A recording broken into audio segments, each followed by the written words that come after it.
Welcome to another fabulous episode of Unapologetically Free. Now, today I will be sharing with you about my experience, the 10th day of my 2 week experience being on Hamza's monk mode protocol. Now, I do know that some of you watching this video right now, you're feeling lost, bombarded, directionless.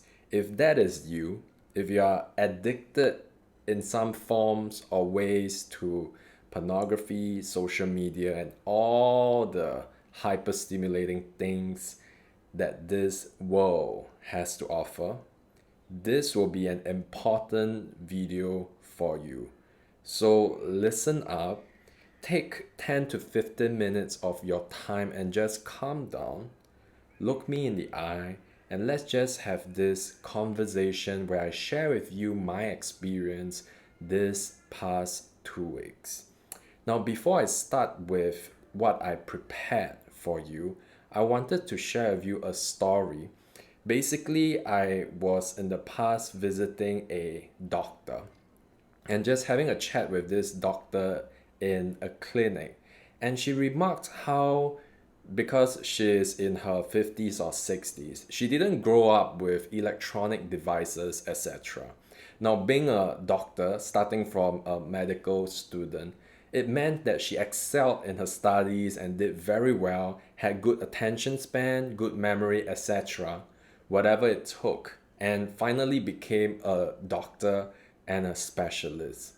But what she remarked to me, I still remembered while I was doing this video, and that is she said that the moment she started buying, or the moment she bought her iPad and scrolling on this electronic device, she found that her ability to retain information, her ability to read books, which is what people did before all the electronic devices and the internet and high-speed internet started entering the scene, she found that the ability to retain information, the ability to concentrate, the ability to just sit down and focus on one single task became harder for her, even though her entire life she has been a high performing human being, for example. And this made me realize, what is it about these electronic devices? It could be an iPad, whatever it is you are using right now. There's something about social media, the companies, and how they have been trying to capture your attention that really means that you need to be very aware of the effects that all these surges in dopamine can have on you. Now I'll just focus on sharing about what I call monk mode, or a dopamine detox, basically. Basically, why it's called monk mode. Basically, monks are like in the temple, they eat plain rice, they eat vegetables, they do nothing much apart from practice a bit of martial arts, do some chores, and probably, I'm not sure about monks today, but in the past, they certainly didn't have electronic devices. Now, for specifics, go and visit Hamza's monk mode protocol link, which I will provide. But let me share with you my version of applying his monk mode protocol. Now, the first thing that I applied is no solo dopamine. Solo meaning myself, okay? Dopamine meaning whatever it feels stimulating to you. I'll just give some examples so we are clear about it. Things like watching pornography, things like scrolling your Instagram, Facebook, social media, things like being on a dating app, things like watching television, all these things I cut out as a solo activity. Meaning, if I'm by myself, I either work or I read or I watch long form video contents that are not short form video contents, so that they do not overly stimulate my dopaminergic system and cause me to become addicted and drawn to them in a way that is just not rational, in a way that is just wasting time. That's something that you do not want to have. So that's number one, no solo dopamine. Now, this is a deviation from Hamza's monk mode protocol because I did allow myself to have social dopamine. So, whatever I mentioned to you just now, apart, of course, from watching pornography, I allow myself to do some of these dopaminergic activities with my friends or with my family. I would say probably they are still less than 5% of my waking hours. For example, if I am walking around and then someone's watching a television program, I may just watch the television program with them and just have a chat, for example. Or if I'm at a friend's place and they happen to whip out their mobile phone and play Mobile Legends, for example, I also am open to playing computer games or mobile phone games when I am in a group. Now, what this does for me and why I think this is still important for me is that I'm still able to have a social life while I am improving myself from my previous habits where I would actually game by myself. Like there was no limits to it. And because there were no limits, you can scroll YouTube by yourself all the way to the late of nights. You can play computer games by yourself all the way to the late of nights. But when you add in this element of forcing yourself to only do it when you are in a social situation, then even if it is a dopaminergic or less good activity, playing computer games for example, at least there is a social element, which means the chances of you really being uncontrolled will not be that high unless, of course, you're in a group of computer addicts. And if that is the case, then perhaps a different strategy will need to be used for you. But for myself, so far, this has been something that I'm able to stick to. And because this is not as strict, I find this whole process more enjoyable because it means that when I'm in a group, I'm enjoying myself. And when I am by myself, I am being productive, I'm getting work done. Even things like, let's say, playing card games, playing board games, all those things, they are permissible when they are in a group. So take note of this, and it could be a good next step for you if you're interested in reducing your reliance on hyper-stimulating dopaminergic activity. Why not start from this? So that is my version of this monk mode protocol that I will be explaining my experience with. Now, next I will be talking about the benefits that I experienced while on this no solo dopamine monk mode experience. Now, of course, on top of what I used to do, which is just no fab, now I'm stopping all the scrolling of social media, etc. So the first thing that I have is I have a lot more time. That's why I'm doing this video. Sometimes boredom or forced boredom can be a very powerful motivator.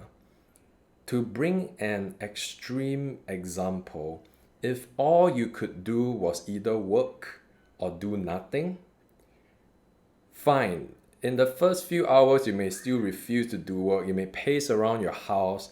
But then when it comes to a time where you have to work or you have to study or do nothing, it may get to a point where studying is actually more interesting compared to doing nothing.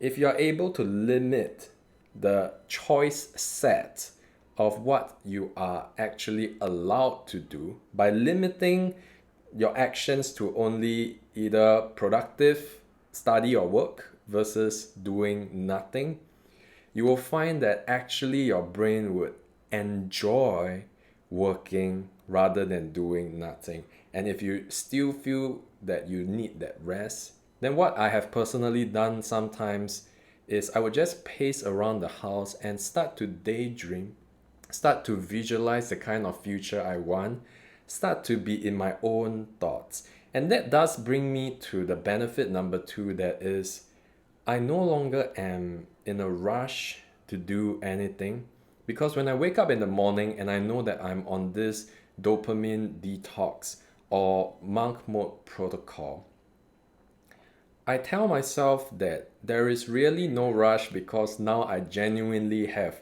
16 hours a day to firstly go ahead and do my work by clearing emails, making calls that I need to make, or setting up whatever work I need to do, right? And secondly, because I know that all these time that used to be spent on scrolling social media, now I have it to myself, I'm able to have this quietness and this unrushedness, because I'm no longer that bombarded by dopamine. Now, dopamine is like the seeking uh, hormone, or the seeking chemical that causes you to seek out activities that really just excite you. And when I do not give my brain this fix, I'm just more relaxed. I'm just more calm. And I must say that I actually have time to think, time to be quiet, even on a working day. Now, it made me realize, or question rather, a lot of people that are working their 9 to 5, a lot of them are actually having this internal sense of busyness, but what they don't realize is that they are actually receiving so many stimulations that comes from their phone every single day. Within 5 seconds of scrolling YouTube, you could be looking at 50 different video titles, and your brain cannot really process all this information. So what it does, it just overwhelms your brain. And I believe, like I shared about the story about the doctor, is that you will then release and be able to concentrate as well when you are so bombarded by stimulation. Oneness, focusing on one thing, that is one of the important key lessons that I'm acquiring as I go on this journey. That's benefit number two. Benefit number three, like I mentioned, if you can only work or do nothing, you will work. And on this monk mode protocol, if you go through the video that Hamza was sharing, you're supposed to come up with a single goal of what you want to achieve. The goal that I want to achieve is to be able to earn $2,000 by the end of this year by online income. Because I set this goal, I either work towards this goal, or because I have cut off all other forms of dopaminergic activities, I do nothing. And so because of that, I find myself slowly gravitating towards taking action, towards working. It doesn't feel that effortful, and sometimes work can start to be rewarding when I do my day job, when I do videos like this and just speak to the camera. It is not as it is not as boring if I compare it to last time, where I have the option of either filming a video or watching highly stimulating content somewhere. Then perhaps what my brain would do is I would be instead scrolling again and again and again. And a lot of you do not realize that it is actually killing off some part of you whenever you do it, because you are wasting time that will never come back. And in the Bible, it is written in Proverbs, like, teach us to number our days aright, that we will gain a heart of wisdom. I don't think it's that wise if you do not see where your time is flowing, where your time is going. So come on this journey with me. Start reducing significantly your reliance on all these hyper stimulating activity, because if you actually sit down and analyze the situation. Genuinely ask yourself, is it really that beneficial to you when you watch 3 hours of pornography a day? When you scroll social media for 5 hours a day and choose not to go out with your friends and socialize? Whatever your poison is, analyze it, look at it, then extrapolate. Not just doing it for one day, doing it for the next 5 years. Is this the kind of result you genuinely want? If your life is not in a place that you currently enjoy or want to be in, what you need to do is to start taking actions you have never taken before. Now, one of the last benefit that I want to share is my relationship with people. Now, because I only allow myself to seek out dopaminergic activity when I am with people, of course, what this means is sometimes then I will go and visit a friend just so that I can play mobile games with them, for example, which is still allowed in my protocol because I'm looking for something that can last. I want to be able to do this for 1 month, 3 months, 6 months, and not say that this is something that I will just starve myself because I know 100% zero highly stimulating dopamine activities is going to be very, very, very hardcore. And based on my own personal philosophy, I don't like that hustle, balls to the wall culture. What I believe in is restful increase. And that means that while you are growing and improving, you are enjoying the journey as well. Now, during these 10 days, I also applied my own protocol. For those of you that are part of my Patreon, you will also realize that applying this protocol that I wrote in this book is basically about taking incremental steps and having restful increase. So while I am on this no dopamine or no solo dopamine protocol, I'm able to just work. I'm able to also know at the start of every single day what I'm supposed to do because of this protocol that I have written in my book. If you lack decision, if you lack direction, you lack clarity, you lack discipline, and you want uh, an easy and restful way to increase the good things that you want to see in your life, check out my Patreon page in the link below and just sign up at the Unapologetic Warrior tier and above. Get the book that I am writing right now in conjunction with the dopamine detox. Apply the secrets that I wrote down, the hacks that I wish I knew 10, 20 years ago, so that you will have a much clearer idea of how to proceed in your life. That is something that I'm currently enjoying, and to be able to enjoy working, to be able to finally overcome procrastination, knowing that it is not really my fault. Perhaps it was my fault that I clicked on that first addictive video. I wouldn't say that, okay? But many a time society put you in a place where there's television everywhere, there's like sexually stimulating advertisements whenever you visit. Like last time I used to visit those anime websites, there were like all these lewd kind of videos everywhere. And it's like the world is just trying to tempt you into wasting your life watching videos. That's all. That's yeah, like it's like all of us are PhDs, professionals in wasting time on social media. This should stop. This should stop, and I think it can stop right now. So, how can you start? This is what I recommend. Whenever there is sunlight, conduct no solo dopaminergic activity.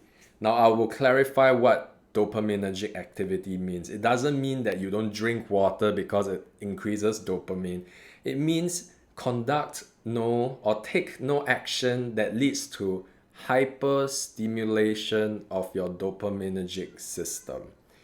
You should know what this means. Hyperstimulating means there are things that you just mindlessly do, like watching YouTube video, like scrolling Instagram. Anything that you do on your phone, essentially, right? Just throw away your phone, airplane mode during daylight hours. And that is a very good way to start because you start to see the difference. During daytime, you allow yourself no concession, and during nighttime, allow yourself to play the games if you want, but you start to see the divide, the daytime and the nighttime. And then after 1 week or 2 weeks, ask yourself, are you happier in the day when you do not have this kind of stimulation? Or are you happier at night when you're able to play or use social media or whatever is your poison? Or is this hybrid approach actually the sweet spot for you and you just feel a lot more productive already? Now, I believe that whatever you want to implement, whatever I'm telling you, test it in your own life. Whatever works for me will likely work for you because we are human beings, but you should always test it out because ultimately we have different temperaments, we have different patterns of action, we have different habits. But I believe that if you take action in this, you will become more and more of the version of the man that you were meant to be. So once again, if you like this video, like it, comment, subscribe, and I will see you again.